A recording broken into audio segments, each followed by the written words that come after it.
দেশে বাস করি, যেই দেশের কোনো আনাচে কানাচে কুত্তায় পাত মারলে পুরা দেশের দ্রব্যমূল্যের ঊর্ধ্বগতি হইয়া যায়। কথা বলেন। সবার হুগা হারিয়ে দিশেহারা হুগা হারা হয়ে যাবে বলেন ঠিক না?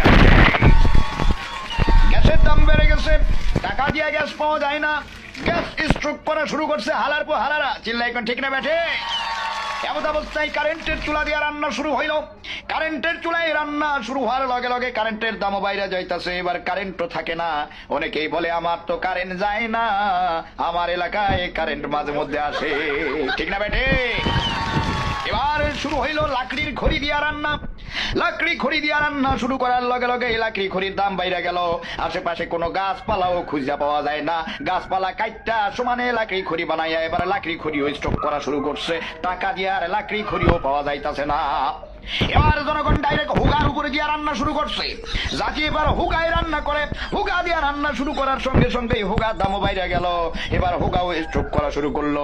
নিজের হুগা তো নিজে স্টক করে রাখে, পারে না যেন প্রতিবেশীর আরেকজনের হুগা ওয়াইন না নিজের হুগার মধ্যে বইটা স্টক করে রাখে। এভাবে জাতির একদিন কারো হুগা থাকবে না, সারা জাতির হুগা হারাই যাইবে। হুগা স্টক কইরা রাখবে। হুগা স্টক কইরা রাখতে রাখতে একদিন এই জাতির হুগাও হারাইয়া যাইবে। হুগা হারিয়ে দিশে হারা হয়ে যাবে। চিল্লাই কোন ঠিক না বেঠে? কারো হুগা থাকবে না, সবার হুগা হারিয়ে দিশে হারা হুগা হারা হয়ে যাবে বলেন ঠিক না বেঠে?